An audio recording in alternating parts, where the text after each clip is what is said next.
I welcome you all my dear students to my channel Ingenious Study।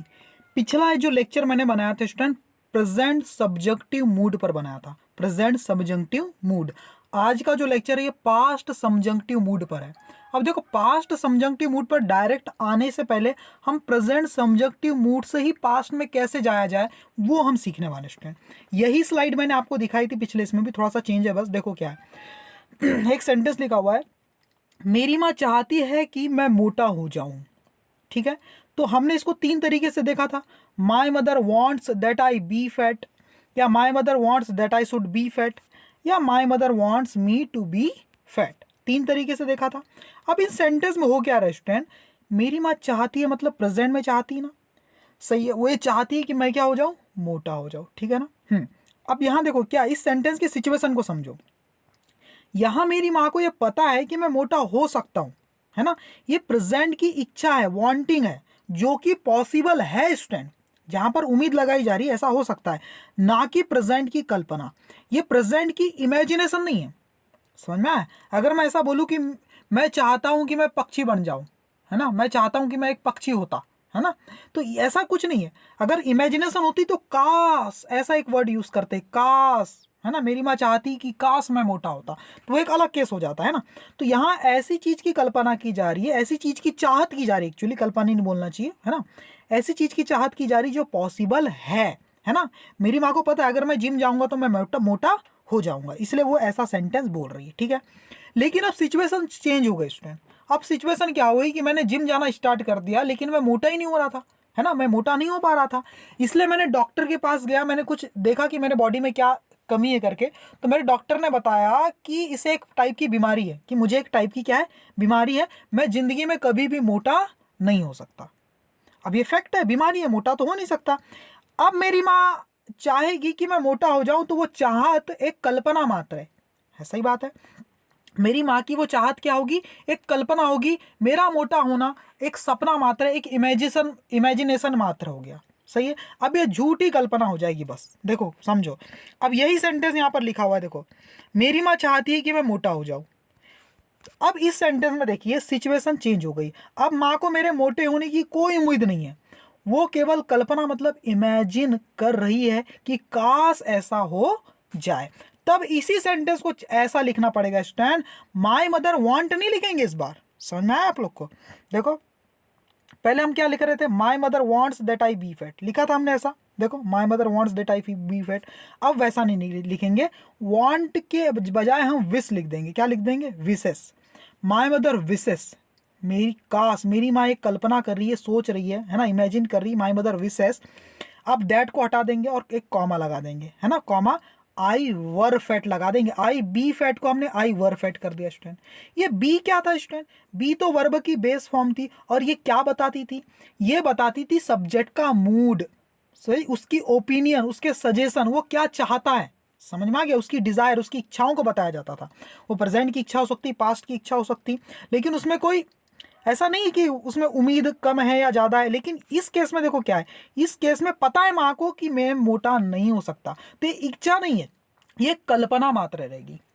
इच्छा और कल्पना में अंतर समझो, वांटिंग और इमेजिनेशन का फर्क समझो, समझो, है ना। अगर मैं ऐसा बोलूं कि काश मैं एक पक्षी होता, अब ये क्या है, ये कोरी कल्पना स्टूडेंट, है ना।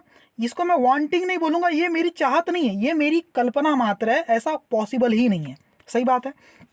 जब आपको की कंडीशन ऐसी हो कि जो चीज़ पॉसिबल नहीं है, तब आप लिखते हैं my mother wishes I were fat, मेरी माँ चाहती है कि काश मैं मोटा होता। देखो यहाँ पर समझो अब बात को, यहीं से शुरुआत हो जाती पास्ट सब्जंक्टिव मूड की। अब आप बोलेंगे सर आई के साथ वॉज आता है, वर क्यों नहीं आता, सही बात है स्टूडेंट, ये वैसी बात हो गई। पिछले लेक्चर में हमने ही के साथ तो कई जगह वॉन लगा दिया था, ये विन लगा दिया था, ही विन, है ना, विंस नहीं लगाया था हमने। तो वही कुछ यहाँ पर आपको समझ में आएगा अभी क्या है। तो वर्ब की पास्ट फॉर्म जो V2 होती है, यहाँ ये पास्ट इंडेफिनिट टेंस है ही नहीं, इसलिए आई के साथ वॉज नहीं आ रहा है, वर आ रहा है, समझ गए, क्योंकि ये कल्पना मात्र है। अभी मैं बताऊंगा आपको, देखो इतना समझ लो थोड़ा सा। वर्ब की पास्ट फॉर्म V2 प्रेजेंट मतलब वर्तमान की कल्पनाओं को व्यक्त करने के लिए यूज करते हैं। बात को समझो, कितना अजीब सी बात है ना, कि इसको पास्ट सब्जंक्टिव मूड क्यों कहते हैं स्टूडेंट। इसका टाइम से क्यों लेना देना नहीं, इसका टेंस से कोई लेना देना नहीं है। पास्ट सबजंक्टिव मूड इसलिए कहते हैं क्योंकि वर्ब की पास्ट फॉर्म यहाँ पर यूज होती है इमेजिनेशन को शो करने के लिए प्रेजेंट की। समझ में आ गया? वर्तमान की कल्पनाओं को व्यक्त करने के लिए, इमेजिनेशन को व्यक्त करने के लिए पास्ट की फॉर्म वर्ब की यूज की जाती है। सही बात है। तो ये पास्ट फॉर्म क्या है? टेंस नहीं है, क्योंकि टेंस होता तो टाइम पास्ट का हो जाता ना, यहाँ तो टाइम प्रेजेंट का है ना स्टूडेंट। ठीक है, तो ये सिर्फ कल्पना को व्यक्त कर रही प्रेजेंट की। समझ में आ गया? यहाँ V2 यहाँ पास्ट के फैक्ट, एक्शन या हैबिट को नहीं बताता जो टेंस में बताता है, क्योंकि ये टेंस नहीं मूड है। समझ में आ गया? अब मैं आपको बताता हूँ आई के साथ वर्ब वाला क्या रूल है। ठीक है स्टूडेंट, अब यहाँ आप देख पा रहे होगे फॉर्म ऑफ वर्ब। देखो बी एक वर्ब होती है, सही बात है, जिसकी प्रेजेंट फॉर्म क्या है? Is am are, past form क्या है? वॉज वर्ब, परफेक्ट फॉर्म क्या है? बीन। समझ में आ गया? ये एक बी एक वर्ब है। ठीक है स्टूडेंट, वैसे ही स्टूडेंट ये हैव भी तो एक वर्ब है जिसकी प्रेजेंट फॉर्म हैज या हैव है, पास्ट फॉर्म हैड है और परफेक्ट फॉर्म हैड है। वैसे ही गो की प्रेजेंट फॉर्म बोलते हैं गो या गोज, पास्ट फॉर्म ये देखो ये सब बेस फॉर्म है, बी की बेस फॉर्म, हैव की बेस फॉर्म, गो की बेस फॉर्म, डू की बेस फॉर्म, और ये प्रेजेंट फॉर्म है, ये पास्ट फॉर्म और ये फ्यूचर फॉर्म है। ठीक है ना, ये बी की बेस फॉर्म, ये बी की प्रेजेंट फॉर्म, बी की पास्ट फॉर्म, बी की फ्यूचर, ये परफेक्ट फॉर्म। समझ गए? तो हम क्या करते थे प्रेजेंट सब्जेक्टिव मूड में? हम बेस फॉर्म यूज करते थे। देखो बेस फॉर्म यूज करते थे। ठीक है स्टूडेंट, कभी प्रेजेंट सब्जेक्टिव मूड में इज एम आर यूज नहीं किया क्योंकि बेस फॉर्म बी है ना। हमने हैज यूज नहीं किया क्योंकि बेस फॉर्म हैव है। हमने गोज यूज नहीं किया क्योंकि बेस फॉर्म तो गो है स्टूडेंट, प्रेजेंट सब्जेक्ट। लेकिन पास्ट सब्जेक्टिव मूड में हैव, जहां पर आपको पोजेशन बताना हो, अपना अधिकार कि मेरे पास क्या है या मेरे पास क्या होता है ना, तब आपको पास्ट फॉर्म तो एक ही है ना, हैड ही लगाना है। अगर आपको कोई वर्ब की पास्ट फॉर्म लगाना है तो वो एक ही होती है, वेंट, है ना, काश मैं वहां जाता, ऐसा ही है तो वेंट। लेकिन स्टूडेंट ये पास्ट की ये फॉर्म वॉज या वर में से क्या सिलेक्ट करें, ये थोड़ा कंफ्यूजिंग होता है। इसलिए हमने क्या किया कि जब भी इमेजिनरी सिचुएशन को दिखाना हो प्रेजेंट की, तो मतलब आपकी स्टेट को दिखाते हैं ना, बी की फॉर्म से स्टेट को दिखाते हैं, तो आपकी प्रेजेंट में कोई इमेजिनेटिव स्टेट को दिखाना है तब वॉज के बजाय हमेशा वर यूज किया जाएगा। ये रूल बना हुआ है स्टूडेंट, है ना। तो वॉज आपको कभी यूज नहीं करना है जब आपको पास्ट सबजंक्टिव मूड बताना हो, प्रेजेंट की इमेजिनेशन को शो करना हो। समझ में आ गया स्टूडेंट? तो यहाँ से वर यूज करेंगे, यहाँ से हैड, और यहाँ से कोई दूसरी कोई वर्ब है तो वेंट हो गया, डिड हो गया, है ना, एट हो गया, है ना, इस टाइप से ईट की सेकंड फॉर्म एट, ऐसा हम यूज करेंगे। ठीक है स्टूडेंट, तो ये स्लाइड हमने देखी। अब अगली स्लाइड देखो, बहुत क्लियर होगा आपको, टेंशन मत लो, है ना, सब चीज समझ में आएगा। आप बस आखिरी तक आप लोग देखो, बहुत आखिरी में बहुत ही कमाल का एक क्वेश्चन भी मैंने दिया हुआ आप लोग को, देखो क्या है। आई वॉन्ट, मैं चाहता हूं, है ना, ये भी प्रेजेंट की विषय, ये भी प्रेजेंट की विषय स्टूडेंट, दोनों प्रेजेंट की विषय, समझ गए। लेकिन बात को समझना, I want that my mother have a car, मैं चाहता हूं कि मेरी माँ के पास एक कार हो। ऐसा मैं क्यों चाहता हूं? क्योंकि मुझे पता है कि मैं इतना पैसा कमा लेता हूं कि मैं कल को अपनी माँ के लिए कार खरीद सकता हूं। इसलिए मैं जो चाह रहा हूं ना, ये पॉसिबल है, ये प्रेजेंट की मेरी इच्छा है स्टूडेंट, कल्पना नहीं है, ये ऐसा सच में हो सकता है क्योंकि मेरी स्थिति ऐसी है कि मैं बहुत पैसे कमाता हूं, इसलिए मैं ऐसा कह सकता हूं। ठीक है ना। लेकिन अगर मैं बहुत गरीब हूं मान लो, ठीक है ना, और मैं सिर्फ एक सपना ही देख रहा हूं कि काश मेरी माँ के पास एक कार हो, देखो ये भी वर्तमान की बात है, यहां भी वर्तमान की बात है। प्रेजेंट में मैं सोच रहा हूं अपने आप से कि काश आज, काश इस समय, आज के टाइम में, वर्तमान में मेरी माँ के पास एक कार होती, है ना, काश मेरी माँ के पास एक कार हो। लेकिन मुझे पता है कि वो तो कभी पॉसिबल है ही नहीं, क्योंकि मैं तो बिल्कुल पैसे कमाता नहीं और हमारी फाइनेंशियल कंडीशन बहुत कमजोर है। तब मैं क्या करूंगा, मैं ऐसा नहीं कहूंगा कि I want that my mother have a car, मैं कहूंगा I wish my mother had a car. देखो हैड लगा दिया हमने, वर्ब की पास्ट फॉर्म लगाई। क्यों लगाई? क्योंकि प्रेजेंट की रियल इच्छा को जताना है तो आपने तो बेस फॉर्म लगा दिया, आपकी जो इच्छाओं को जताना है, वांटिंग को, है ना, तब तो हमने हैव लगाया। लेकिन प्रेजेंट की अनरियल सिचुएशन को अगर जताना है तो वर्ब की पास्ट फॉर्म लगा दिया। प्रेजेंट की अनरियल इच्छाओं को, मतलब प्रेजेंट की इमेजिनेशन को आपको बताना है, तब आपको हेड लगा देना है। अब ये सिचुएशन सेकंड वाली ऐसी है कि मेरी माँ के पास कार होना तो सिर्फ एक कल्पना मात्र है, इसलिए मैंने लिख दिया I wish my mother had a car, काश मेरे माँ के पास एक कार होती। समझ गए?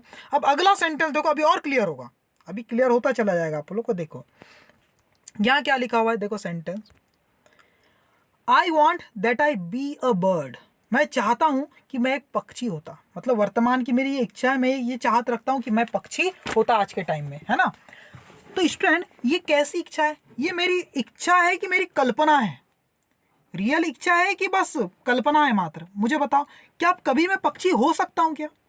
कभी भी नहीं हो सकता। सही बात है। तो ये मेरी इच्छा नहीं है, ये तो प्रेजेंट की पूरी कल्पना है स्टूडेंट। और कल्पनाओं को यूज करने के लिए प्रेजेंट की इमेजिनेशन को, प्रेजेंट ही बोल रहा हूं मैं, प्रेजेंट की इमेजिनेशन को यूज करने के लिए हमारे पास एक ही ऑप्शन स्टूडेंट, वर्ब की सेकेंड फॉर्म, वर्ब की सेकेंड फॉर्म। और कल्पना है इमेजिनेशन, इसलिए आई वॉन्ट नहीं बोलूंगा, आई विश बोल दूंगा। क्या बोलूंगा?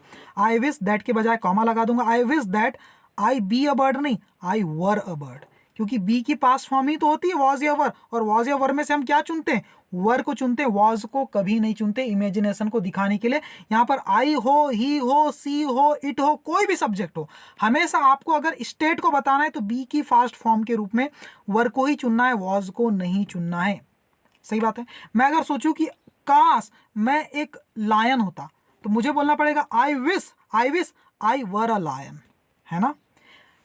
काश राहुल एक लायन होता, है ना, राहुल एक लायन होता। I wish Rahul were a lion, was नहीं लगाऊंगा, सबके साथ वर आएगा।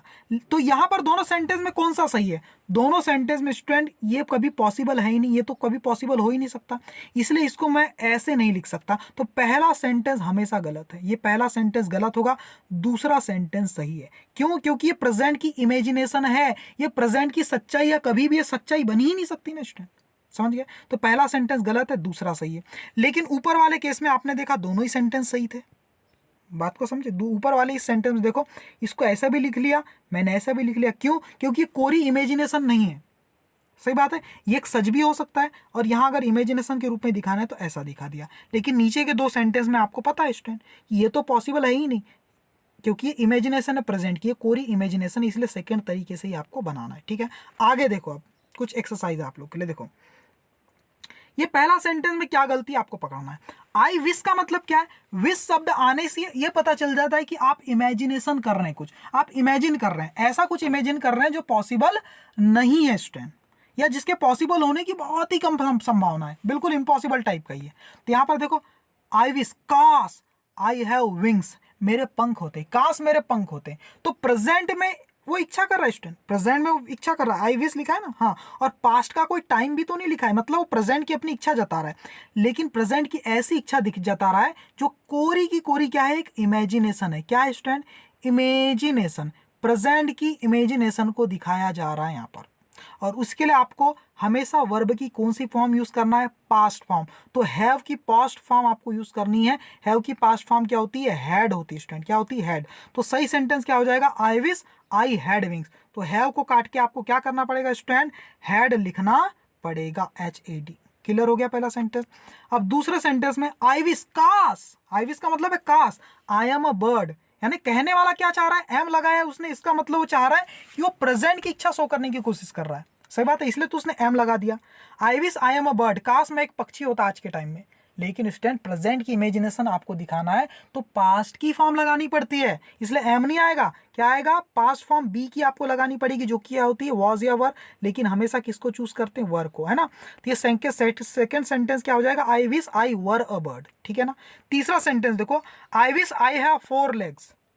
यहां भी student I wish I had 4 legs आएगा स्टूडेंट। क्या आएगा? क्यों? क्योंकि ये सेंटेंस में हैव पॉसिबल ही नहीं है, क्योंकि सारे सेंटेंस ऐसे लिखे हुए हैं जो कि सिर्फ कोरी इमेजिनेशन है। क्यों? क्योंकि विश शब्द नहीं बता दिया ना, इमेजिनेशन है करके। ठीक है। I wish I win the match, गलत है। I wish I won the match, यहां पर लिखना पड़ेगा WON, वॉन, तभी सही होगा। आई विश काश I score 90% in this exam.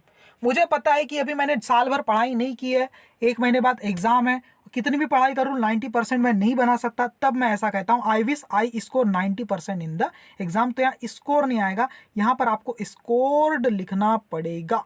Present की विश बताना है तो पास्ट फॉर्म ही बताएगी। सही है। लेकिन मुझे पता है कि मैं स्कोर कर सकता हूं, तब मैं क्या बोलूंगा?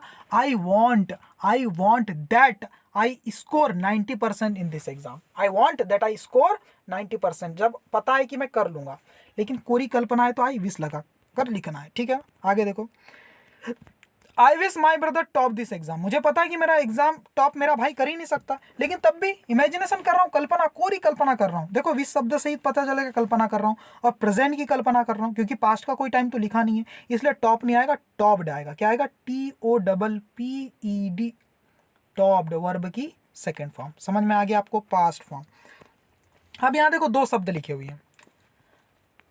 समझ, लेक्चर अभी तक समझ में आ रहा है ना आप लोग को? समझ में आएगा, दिक्कत नहीं। I wish I have wings, काश मेरे पंख होते।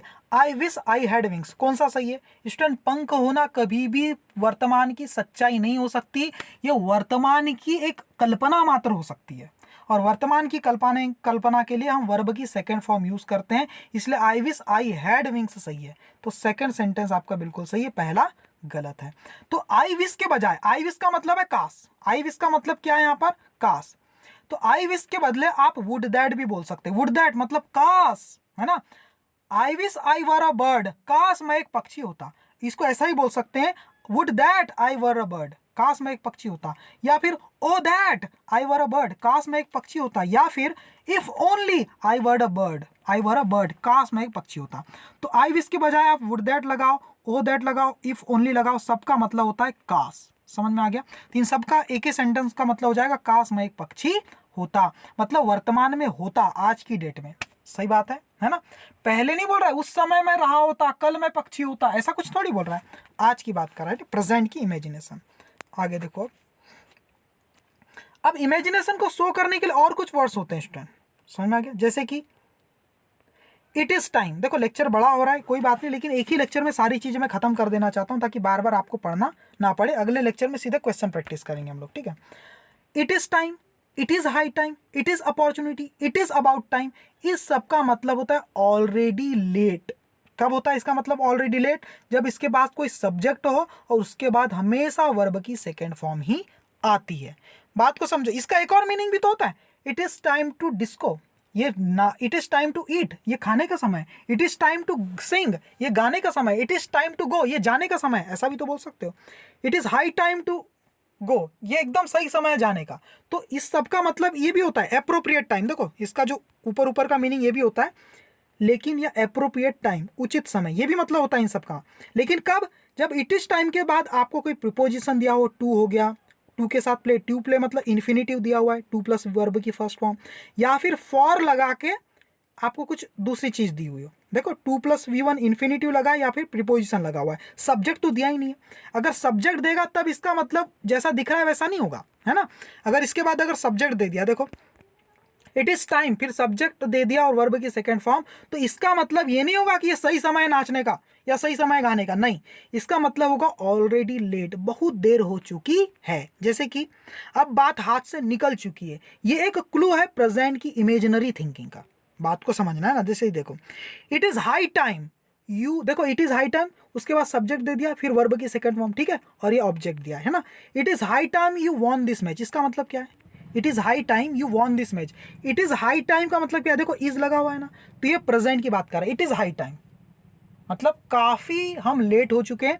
इट इज हाई टाइम का मतलब क्या होता है? Already late. क्या होता है स्टूडेंट? मैंने बताया ना, ऑलरेडी लेट, हम काफी देर हो चुके हैं, है ना, समय निकल चुका है, आपको ये मैच जीत लेना चाहिए था।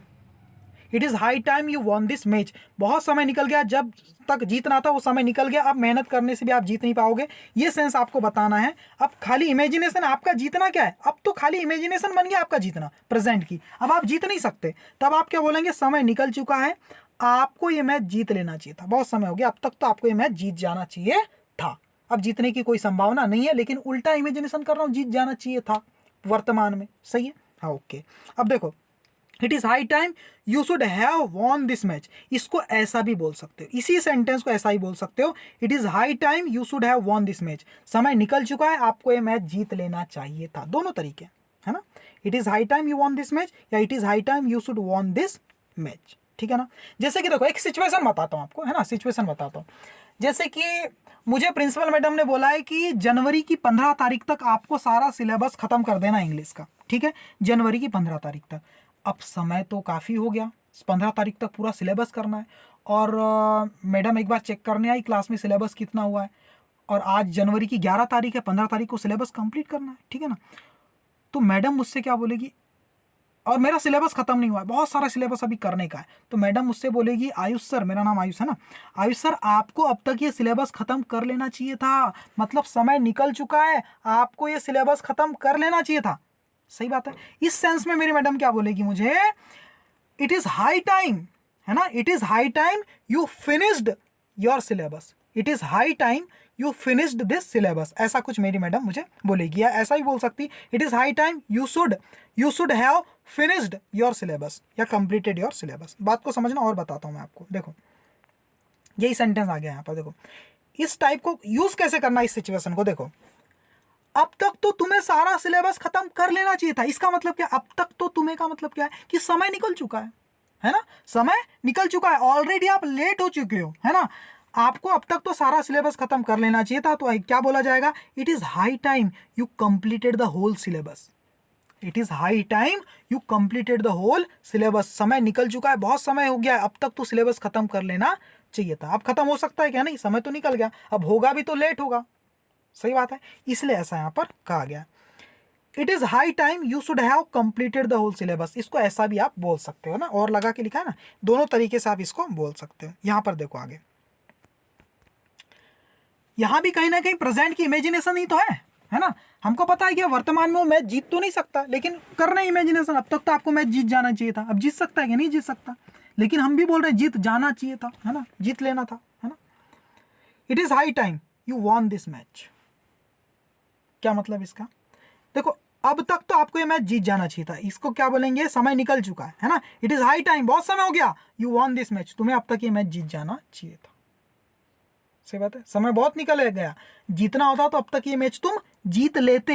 देखो ये मतलब भी इसका, देखो प्रेजेंट की बात है, बात वही है, देखो बहुत समय हो गया, अब तक तो तुम ये मैच जीत लेते, अब तक तो तुम ये मैच जीत लेते या जीत जाते, मतलब अब तो नहीं जीत सकते ना, it is high time you won this match, है ना, अब तक तो तुम इस एग्जाम को क्वालिफाई कर लेते, it is high time, it is high time you qualified this examination, अब तक है ना, अब तक तो तुम इस काम को खत्म कर लेते, it is high time you completed this work, है ना, अब तक तो तुम मेरे लिए कुछ अच्छा खरीद कर ला लेते, समय निकल गया, अब तक तो ला ही लेते, है ना, लाने वाले होते तो ला ही लेते, इट इज हाई टाइम, है ना, you buy some gift for me, सही है, तो ऐसा है इसका मतलब, सही है। देखो आगे क्या है, या फिर दूसरा तरीका भी यू शुड हैव वन वाला, है ना, बहुत लेट हो गया, अब तक तो मुझे सरकारी नौकरी ले लेनी चाहिए थी, इट इज हाई टाइम, बहुत समय निकल गया, आई गॉट गवर्नमेंट जॉब, है ना, सही है। तो या फिर किसी को कोई बहुत साल से तैयारी कर रहा है, मुझे उसको क्या कहना है,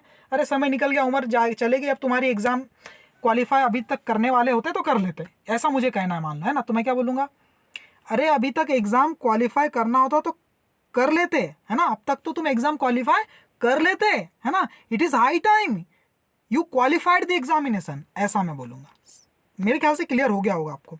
एक और कुछ वर्ड है जो ये बताते हैं कि पास्ट का टाइम है, यानी प्रेजेंट की इमेजिनेशन है, जैसे it is high time, it is about time, है ना, ये सारे जो फ्रेजेस अभी हमने देखा ना, देखो ये कोई भी लगाओ यहाँ पर, इट इज अपॉर्चुनिटी मतलब मौका निकल गया, अब तक तो आप ये कुछ कर लेते, इट इज अबाउट टाइम, अरे बहुत समय हो गया, ऑलरेडी लेट, सबका मतलब ऑलरेडी लेट, है ना।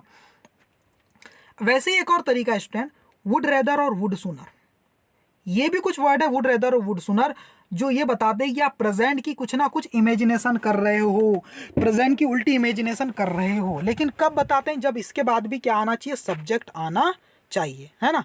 देखो पहला यूज क्या है इसका, देखो इनका यूज प्रेफरेंस बताने के लिए होता है, जब इनके बाद बेयर इंफिनिटिव लगाते हैं, बात को समझो, एक नया यूज है इसका। देखो सब्जेक्ट के बाद वुड रेदर या वुड सूनर लगा दो और वर्ब की बेस फॉर्म लगा दो, फिर देन लगा दो या दूसरी वर्ब की फिर बेस फॉर्म लगा दो, बात को समझना। जैसे कि मैं भीख मांगने के बजाय मरना पसंद करूंगा, I would rather die than beg, मैं भीख मांगने के बजाय मरना पसंद करूंगा। तो ये एक ऐसा यूज है कि दो चॉइस में से कोई एक चीज हम पसंद करेंगे, हम ऐसा जताते हैं, तब हम इस टाइप से इसको यूज करते हैं, है ना।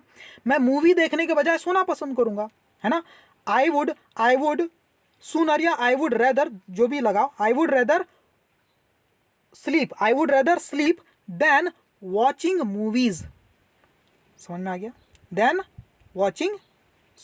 वॉच मूवीज, समझ गए, ऐसा। जैसे कि मैं क्रिकेट खेलने के बजाय सोना पसंद करूंगा, हाँ सही है, प्लेइंग ही आएगा, आई जी फॉर्म आ जाएगा। आई would rather sleep than playing cricket, I would rather sleep than playing cricket, playing cricket क्यों लगाया, क्रिकेट खेलने से सोना ज़्यादा पसंद करूंगा, खेलने मतलब इसलिए प्लेइंग लगाया है, ठीक है। अब इसका क्या मतलब है, I would rather take tea than coffee, इसका मतलब है I would rather take tea than coffee, मैं कॉफ़ी के बजाय चाय लेना पसंद करूंगा, है। तो ये यूज़ आपको पास्ट सब्जेक्टिव मूड में इसका यूज़ नहीं करना है ना, ये तो ऐसे ही बताया।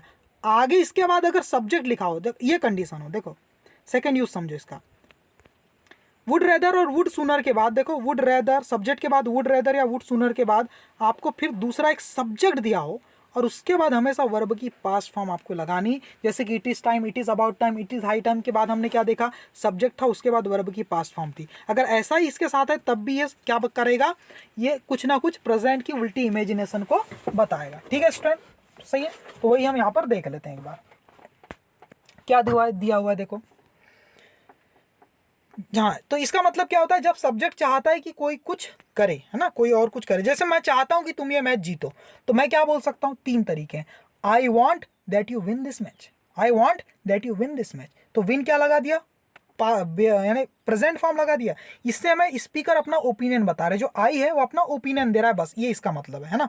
एक ही सेंटेंस को लिखना एक और तरीका है, I would rather you won this match, I would rather you won this match. Would rather या वुड सूनर लगाकर मैंने बोल दिया। इसका मतलब क्या है, स्पीकर को बहुत ही कम होप है, उनको पता है कि ये मैच ये जीत नहीं सकते, बहुत ही लिटिल होप है ना।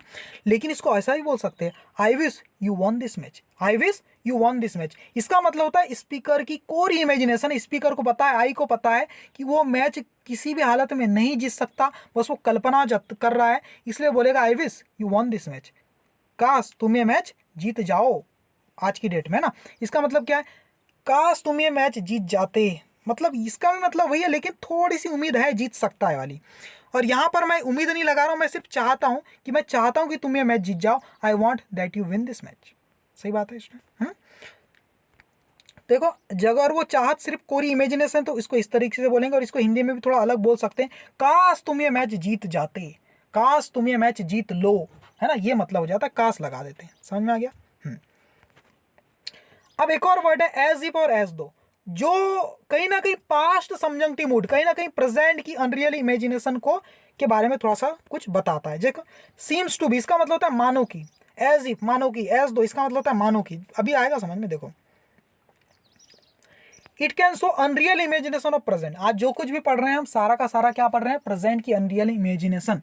और कौन कौन से वर्ड के थ्रू हम ये चीज़ दिखा सकते हैं, जैसे कि देखो इसमें क्या होगा कि सब्जेक्ट के साथ वर्ब की कोई भी हम टेंस के हिसाब से लग जाएगी। प्रेजेंट सब्जेक्ट पास्ट सब्जेक्ट की मूड है ना, प्रेजेंट की अनरियल इमेजिनेशन दिखा रहे हैं हम, है ना। इधर सब्जेक्ट के साथ कोई प्रेजेंट सिंपल टेंस की फॉर्म, प्रेजेंट इंडेफिनिट टेंस की वर्ब की फॉर्म लग जाएगी।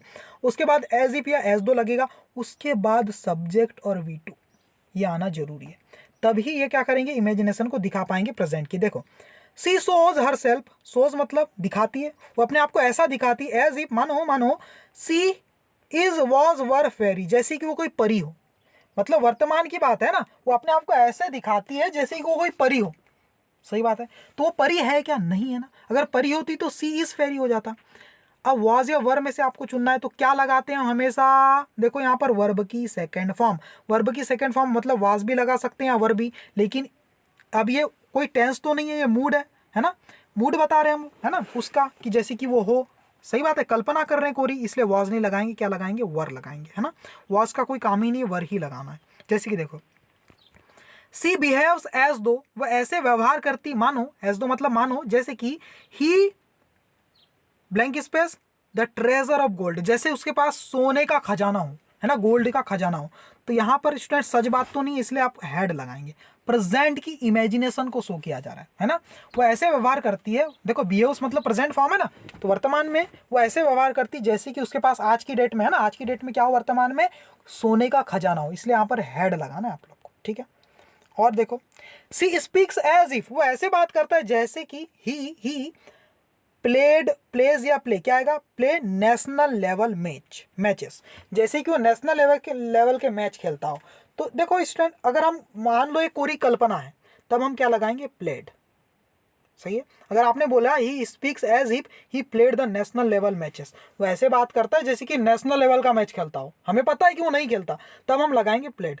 लेकिन स्टूडेंट यहाँ आप प्लेस भी लगा सकते हो, प्लेस। अगर आपने प्लेस लगा दिए तो इसका मतलब ये हो कि आपको भरोसा है कि वो, जैसे कि कोई ने बहुत अच्छा परफॉर्मेंस दिया है ना, और ऐसी बात कर रहा है कि उसकी बातों से ऐसा लग रहा है सच में खेलता होगा, तब आप क्या बोलोगे, he speaks as if he plays the national level matches, कि वो आजकल क्या कर रहा है, वर्तमान में नेशनल लेवल के मैच खेलता है, ऐसा ये मतलब निकलेगा। लेकिन जब भी प्लेज और प्लेड आपके ऑप्शन में आएगा एग्जाम में तो आपको हमेशा प्लेड को ही प्रीफर करना है, ठीक है ना। हालांकि यहाँ प्लेस भी सही हो सकता है जब आपको भरोसा हो कि वो करता है ऐसा, मैच खेलता होगा करके तब। और प्लेड लगा देंगे तो कोरी इमेजिनेशन है प्रेजेंट की, वो खेलता वेलता नहीं, बस बातें ही करता, ये मतलब हो जाएगा।